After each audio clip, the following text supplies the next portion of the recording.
2 दिसंबर 2020 की शाम को तकरीबन 4 बजे मुंबई के माहिम बीच पर जिस वक्त फिशरमैन अपने नेट इकट्ठे करके घर जाने की तैयारी कर रहे थे और वहां के कुछ मुकामी लोग बीच की सैर, उनमें कुछ फॉरेनर भी शामिल थे, कि इसी दौरान लहरों के साथ बहते हुए एक सूटकेस किनारे पर आ गया, जिसको देखकर वहां पर मौजूद लोग इकट्ठे हो गए। कुछ लोगों ने मिलकर उस सूटकेस को खोलने की कोशिश की, लेकिन थोड़ा सा खोलने के बाद उनकी हिम्मत जवाब दे गई। फिर उन लोगों ने मुंबई पुलिस को कॉल की।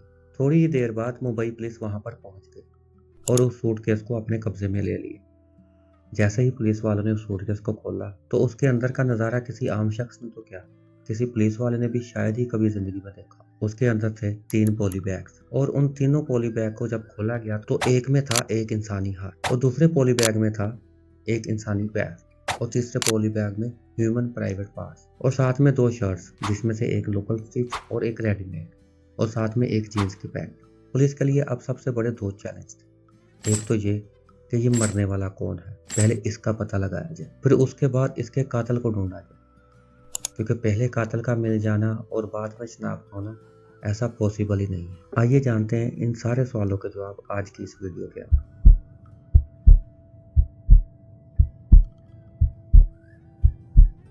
पुलिस के पास थी अब 3 चीजें। पहले नंबर पे तो वो मिलने वाले बॉडी पार्ट्स, दूसरे नंबर पे थे वो मिलने वाले कपड़े, 2 शर्ट्स और एक जींस की पैंट, और तीसरे नंबर पे वो सूटकेस। लेकिन सूटकेस को देखकर ऐसा नहीं लग रहा था कि ये किसी ने स्पेसिफिक अपने लिए बनाया हो या यूनिक या एंटीक पीस हो। तो पुलिस वालों ने सूटकेस को साइड पे कर दिया और मिलने वाले बॉडी पार्ट्स को फोरेंसिक लैब ऑटोप्सी के लिए भिजवा दिया और वहां पर मौजूद कुछ फिशरमैनों को साथ लेकर मजीद समुद्र के अंदर जांच शुरू की। लेकिन काफी देर गुजारने के बाद उनको वहां से कुछ ना मिला। उनके जहन में यह था कि शायद इसके बाकी के पार्ट्स भी मिल जाएंगे, लेकिन ऐसा कुछ ना हुआ। पुलिस वालों की एक टीम ने बकायदा आसपास के सीसीटीवी कैमरे भी चेक किए, लेकिन वहां पर भी उनके हाथ कुछ ना आए। अब मिलने वाले कपड़ों में 2 शर्ट्स थी, जिसमें से एक लोकल स्टिच और एक रेडीमेड। पुलिस वालों ने रेडीमेड को साइड पे किया और लोकल स्टिच शर्ट का जायजा लेने लगे, जिन पर उनको एक टैग नजर आया। वो टैग था आलमो मेंस वेयर का। आलमो मेंस वेयर मुंबई कुर्ला में मौजूद एक शॉप का नाम है, एक टेलर शॉप। पुलिस वाले उस शर्ट को लेकर उस टेलर शॉप की दुकान पर जाते और उनको ये शर्ट दिखाते कि क्या ये शर्ट आपने बनाई है, और वो इस बात को कंफर्म करते हैं कि हाँ, ये वाली शर्ट यहीं से स्टिच होकर गई है। तो पुलिस वाले दूसरा सवाल करते हैं कि आपके पास इस कस्टमर से रिलेटेड कोई रिकॉर्ड है। तो थोड़ी ही देर की मेहनत के बाद उनको वो रिकॉर्ड मिल जाता है, जिस पर कस्टमर का नाम लिखा था बनीत रुबेल। लेकिन यहाँ पर एक और सवाल खड़ा हो, क्या मरने वाला बनीत रुबेलो ही है या मारने वाला बनीत रुबेलो? पहले नंबर पर तो बनीत रुबेलो है कौन, क्योंकि उनके पास इससे ज्यादा कोई रिकॉर्ड मौजूद नहीं था, ना ही उसका कोई एड्रेस और ना ही फोन नंबर। इन सारी चीजों के अंदर तकरीबन 3 दिन का वक्त गुजर गया, लेकिन पुलिस के हाथ कुछ ना आया। फिर एक दिन पुलिस स्टेशन में बैठे एक पुलिस ऑफिसर के जहन में एक ख्याल आया कि क्यों ना वो इस नाम को सोशल मीडिया के ऊपर सर्च कर। लेकिन सोशल मीडिया के ऊपर एक नाम के बहुत सारे अकाउंट होते हैं। ऐसे में उसने एक एक करके सारे अकाउंट को चेक करना शुरू कर दिया। लेकिन उन अकाउंट्स को चेक करते करते पुलिस वाले की नजर में एक अकाउंट आया। जब पुलिस वाले ने उस अकाउंट को मजीद चेक किया तो उस अकाउंट वाले ने सेम वही शर्ट पहन रखी थी जो उनको माहिम बीच पर मिली थी। मजीद स्क्रॉल करने पर उनको उस शख्स का विजिटिंग कार्ड भी मिल गया। ये अकाउंट था बनीत रुबेलो, मुंबई का एक मशहूर म्यूजिशियन टीचर। पुलिस वाले विजिटिंग कार्ड से एड्रेस लेकर जब उसके घर पर पहुंचे तो वहां ताला लगा था। तो पुलिस वालों ने आसपास के लोगों से पूछा, क्या ये बनीत का घर यही है? तो उन लोगों ने कंफर्म किया कि हाँ, यही घर। तो आसपास के पड़ोसियों ने पुलिस को बताया कि तकरीबन 5 से 6 दिन से बनीत उनको नजर नहीं आए और ना ही उसकी 19 साल की बेटी रिया। पुलिस वालों ने रिया का नंबर लिया और उस पर कॉल की, लेकिन वो नंबर स्विच ऑफ जा रहा। पुलिस को अब इस बात की टेंशन लगी कि कहीं रिया के साथ तो कुछ गलत ना हो गया। पुलिस ने रिया की मिसिंग रिपोर्ट दर्ज की और मुंबई हाई कोर्ट पहुंच गई। बनीत के घर की तलाशी लेने के लिए वहां से सर्च वारंट निकलवाया और वापस बनीत के घर पहुंची। ताला तोड़कर जैसे ही पुलिस अंदर दाखिल हुई तो अंदर उनको कुछ भी अजीब ना मिला।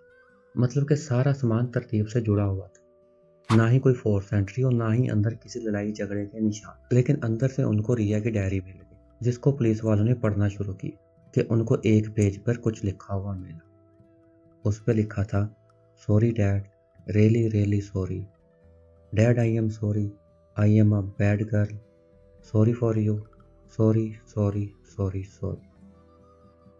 पुलिस वालों ने जैसे ही ये पढ़ा तो वो हैरान रह गए। क्योंकि पुलिस की नज़र में अब तक जो विक्टिम थी वो अब सस्पेक्ट बन चुकी थी।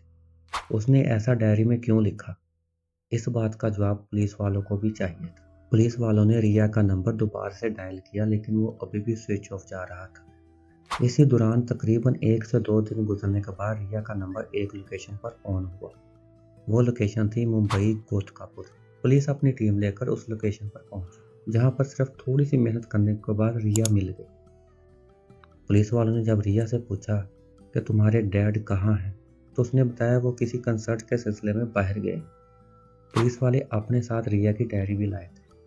जैसे ही उन्होंने उसको वो डायरी दिखाई और उससे पूछा कि ये तुमने क्यों लिखा है, तो रिया घबरा गई और उसने सारा कुछ सच बता दी कि मैंने ही अपने डैड को मारा, एक बेटी जिसने अपने बाप का ही कत्ल कर दिया। इसके बाद वो अपनी पूरी स्टोरी सुनाती कि कैसे उसने बुनीत का कत्ल किया। वो बताती है कि बुनीत रुबेलो की पहले 2 शादियां हो चुकी थी, लेकिन वो कामयाब ना हुई, इसलिए वो तन्हा रहने लगे। अपनी तन्हाई को दूर करने के लिए उन्होंने मुझे अडॉप्ट कर लिया। मैं उनके साथ ही रहती थी। वो मेरा सारा खर्चा उठाते थे, मेरी स्कूल की फ़ी, मेरी ट्यूशन की फ़ी, मेरे टोटल अखराजात वो बर्दाश्त कर रहे थे। कि आज से तकरीबन 4 माह पहले अगस्त 2020 में मंदिर के बाहर मेरी मुलाकात 16 साल लड़के से हुई। हम दोनों के दरमियान बहुत सारी बातें हुई और बातों बातों में हमने नंबर एक्सचेंज कर लिए। इसके बाद हमारी रोज़ाना बातें होने लगी। हम दोनों रिलेशनशिप में रहने लगे। फिर मैंने एक दिन अपने बॉयफ्रेंड को बताया कि बुनीत मेरा सौतेला बाप है। वो मुझ पे बहुत ज़्यादा जुल्म करता है और कभी कभी मुझे असॉल्ट भी करता है। ये बात सुनकर मेरे बॉयफ्रेंड को गुस्सा आने लगा और इसके बाद जब भी मेरी उसके साथ बात होती वो मुझसे बुनीत के बारे में पूछता और गुस्सा करता कि तुम उसे मना क्यों नहीं करती। उसकी इन बातों की वजह से मुझे भी गुस्सा आने लगा। फिर हम दोनों ने मिलकर 23 नवंबर 2020 को प्लान बनाया कि हम बुनीत को जान से मार देते। इसके बाद 26 नवंबर 2020 को मेरा बॉयफ्रेंड मेरे घर आया, लेकिन बुनीत उस वक्त घर में मौजूद नहीं था। फिर जैसे ही शाम को बुनीत घर आया तो मैं उनसे लड़ने लगी कि आप मेरे साथ ऐसा कैसे कर सकते हैं, मुझे तो आपने बेटी बनाया है। इस लड़ाई झगड़े में बुनीत को गुस्सा आने लगा। वो गिटार उठाकर मुझे मारने के लिए जैसे ही आगे बढ़ा तो पीछे से मेरे बॉयफ्रेंड ने उसके सर पर वार कर दिया, जिससे वो बेहोश हो गई। उसके बाद हमने इंसेक्ट किलर स्प्रे ली और उसकी नोजल बुनीत के मुंह में रखकर उसको सारा खाली कर दिया, लेकिन बुनीत अभी भी जिंदा थे। मेरा बॉयफ्रेंड गुस्से में किचन से जाकर चाकू ले आया और बुनीत के ऊपर बैठकर उस पर अंधाधुंध वार करना शुरू कर दिया, जिससे बुनीत की मौत हो गई। फिर हम दोनों मिलकर बुनीत की लाश को बाथरूम में ले गए और वहां पर जाकर छुरी गर्म करके उसके टुकड़े कर दिए। फिर अगले दिन 27 नवंबर 2020 को हम दोनों बाहर गए और बाहर से 3 सूटकेस लेकर आए। फिर हमने बुनीत की लाश को उन 3 सूटकेस के अंदर पैक किया, लेकिन बाजू और टांग में से अभी भी खून बह रहा था। जिस खून को रोकने के लिए हमने उसमें कपड़े रख दिए ताकि वो कपड़े खून को जज़ब कर लें। फिर हमने उसी दिन रात को वो तीनों सूटकेस लिए और मुंबई की मीठी नदी में अलग अलग जगह पर फेंक दिए। तो दोस्तों वहां से वो बैग बहते हुए समुद्र में चले गए और समुद्र से किनारे पर आ गए। इसके बाद रिया को पुलिस ने गिरफ्तार कर लिया और उसके ऊपर फर्स्ट डिग्री मर्डर का चार्ज, सबूतों को मिटाने का और भागने का चार्ज लगाया।